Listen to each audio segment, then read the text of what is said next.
الله من الشیطان الرجیم بسم الله الرحمن الرحیم. ناظرین کتن تاسو ګورئ دا ډیم زه امین بای سره موجود یم په یو بیټک کې چې امین بای دا مهنت کړې دا مهنت چې کم نه دیو د وخت سره کوي تقریبا 3 کال دیو دی کې شوي دي چې خلکو له دغه راشنې تقسیموي د خلکو سره مرسته کوي. څومره غریبانان چې کم دي نو کوشش کوي چې هغوی ته لږ اساني پیدا کړي. نو یو ځل بیا دیو دا کم راشن چې تقسیم کړی دی نو ما وویل زه به دیو نه یو ویډیو جوړ کړم او تاسو هم موږ سره اوسئ. زه امین بای نه یو څو کوښتنې کوم. السلام علیکم. وعلیکم السلام. امین بای څنګه یې؟ خیر دی الله کرم. امین بای د ټولو نه پهله راته تاسو دا ووایئ چې تاسو دا راشن تقسیموئ که نه نو د دې کې تاسو مقصد سره او ستاسو فایده پکې څه ده؟ بسم الله الرحمن الرحیم. ډیره مهرباني. رسول الله سلام حدیث دی خیر الناس من ينفع الناس. تاسو کې بهتر هغه خلک دي چې کوم نورو ته نفع رسوي که نه. بل حدیث دی چې په هغې کې رسول الله سلام خپله فرمایي چې کله چې یو انسان د خپل ورور د مدد لپاره د هلپ لپاره میدان ته راکوشي او هغې مدد وکړي نو الله پاک خپله چې دی دغه انسان د مدد لپاره میدان ته راکوشي نو هغه چې دی خپله د دې مدد کوي الله. نو خبره داسې ده دی مقصد صرف دغه دی چې څونه غریب خلک دي څونه کمزوري بېوسه بېکسه خلک دي چې هغې ته مونږ راشن ورسو دا د خلکو په مونږ باندې حق دی. بیا چې څونه ملګرو مونږ سره ډونیشن کړی دی نو هغه مونږ ته راشي نو مونږ یو پلیټ فارم چلو زمونږ یو تنظیم دی هم قدم یوتا پاکستان کوم چې په نوجوانانو باندې کار کوي کوم چې نوجوانان پاکستانیت باندې راټولوي او کوم چې د نوجوانانو نظریاتي اخلاقی تربیت کوي نو دا هغه تنظیم دی. خو هغه تنظیم چې کله په قوم باندې ملت باندې سخت حالات راشي نو ان شاء الله غزوانان نن په میدان کې ښکاری پرونم چې د ښکارا کېده نو دوی چې دی د غریبو خلکو سره مرسته دا دوی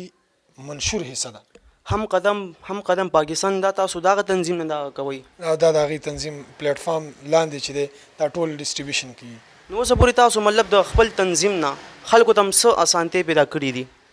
اسانتیا خو موږ نشو پیدا دا به ګورنمنټ پیدا کوي خو خبره داسې ده تر نن ساعته پورې همقدم تاسو څومره کوشش کړی؟ جی همقدم یوتا پاکستان د پیښور په مختلفو علاقو کې تقریبا 200 ګرانو ته چې دی هغې راشن رسولی دی. ٹھیک ده نو دا یو عام اورکوټي تنظیم چې هغه د یوت لیول باندې کار کوي او هغه دومره ګرانو ته راشن رسید دا د خوشحالۍ خبره ده او د فخر خبره ده زما دپاره کم از کم چې زموږ ځوانان ماشاءالله په مختلفو ځایونو کې چې د هغې راشن تقسیموي. نو امین بای دا تاسو وایي که نه چې تاسو په دې کې دومره محنت کوئ تاسو سره ملګري محنت کوي نو دې کې تاسو ته هېڅ هم ملاویږي نه ملاویږي نو بیا ولې دا کوئ؟ ما چې درته اوس دا حدیث شریف ویل چې رسول الله سلم فرمایي چې کوم انسان د بل ورور د مدد دپاره راوځي نو الله پاک خپله چې دی د هغې مدد کوي. دا غټه خبره ده. بل رسول الله سلم حدیث دی چې خیر الناس من ينفع الناس. تاسو کې بهتر هغه خلک دي چې کوم نورو ته نفع رسوي. مونږ خو دغه حدیث په مصداق کې چې دی مونږ ځان راولو چې الله پاک به انشاءالله زموږ مرسته هم کوي او مونږ چې دی بهتر خلک به ځان نه جوړو مونږ به د نورو مدد کوو هیلپ به کوو مونږ به ځان نه بهتر خلک جوړو. نو په دې کې چې دی د انسان زړه ته سکون رسول او انسان له چې دی الله رسوي سکون خو چې ته د هغې سره مرسته وکړي نو وایي چې دی 100 ځل کعبه ورانه که خو یو ځل د انسان زړه مه ورانوه. نو مونږ وایو چې د انسان زړه جوړ کړو که نه دا ډېره غټه خبره ده. دا زمونږ چې دی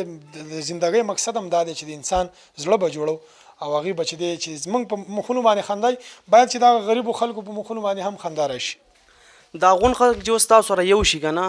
لکه مطلب دا راشن چې ښه ډېره تقسیم شي یعنې تاسو مخکې څه کول غواړئ په دې خپل تنظیم سایډ نه؟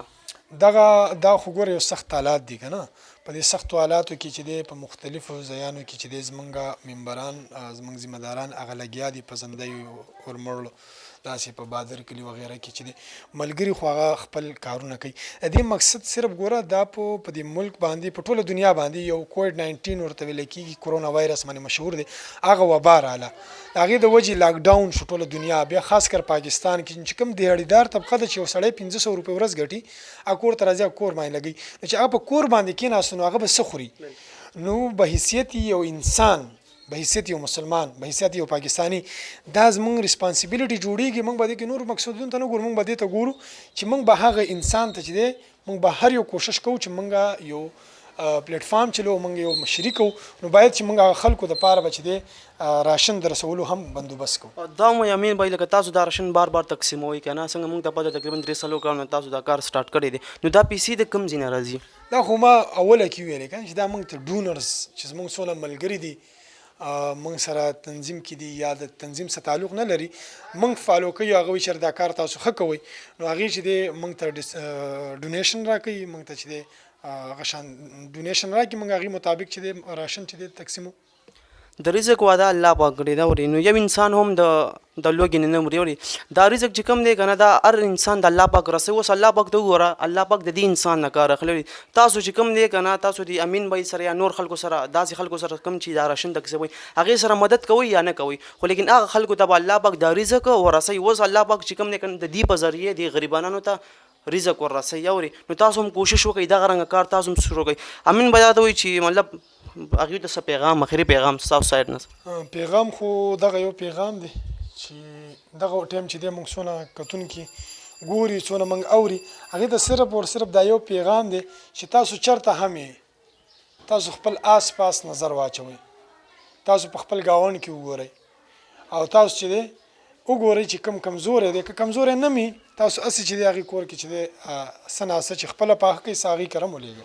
روټي ولېږي ترکاری ولېږي که تاسو کولای شئ نو تاسو روزه میدان ته او چې څونه غریب خلک دی هغه سره مرسته وکړي نو په دې معنی انسان زړه ته خپل هم سکون رسیږي او بل انسان په هم خوشحاليږي دا یو ډیر خیر کار دی او دغه زما پیغام دی چې په دې سخت حالاتو کې چې دی چې کم ځای کې ما ګوري کم ملګری او کم ځای کې هغه دی او هغه چې دی اوري ما هغه ته صرف دغه پیغام دی تاسو خپل آس پاس نظر واچوي چې تاسو په موجودګۍ کې تاسو په علاقې کې یو کس د لوګي ودن شي ان شاء الله نه بودي کیږي داسې حالات بني خو داسې بمي چې هغه چې د داسې خلک هم شته دي چې چاته ویلې نشي سپید پوشي هغه حالات خرابي نو موږ له نظر اچول ډیر لازمي دي دغه پیغام دی ورکوټ شان چې تاسو په خپل آس پاس نظر واچوي دا خلکو ډیر زیاته مرسته وکړي. دا بین بای وینا د چې تاسو کم ځای کې تاسو سي کم معاشرم نه کنه کم معلم هغه کې صرف نظر اچوي نو دا غربت چې کوشش کوي چې موږ غربت ختم زما عزت منو دا ډیر ښه کار دی او ډیر ښه کار دی څنګه چې ما تاسو ویل چې الله پاک د دینه کار غلي دا غرنګ کوشش وکړي بخپل مالک څومره هم غریبانان دي هغه له ور کوي خو لیکن هغه به تاسو نه ناخلي تاسو خو به دغه غربت ته ګوري تاسو لور کې څنګه چې تاسو پته د پنځم خلیفہ عمر بن عبد العزيز دا غي په دور کې چې کم نه کنه یو کس را لې وي یا امیر المؤمنین وای زه زکات چاله ورکم زکات والا نشته نو موږ هم کوشش کوي امین به هم کوشش کوي چې دا غرنګ دور راشي دا غرنګ دور راشي او دا غربت چې کم نه کنه دا ختم شي. جزاک الله.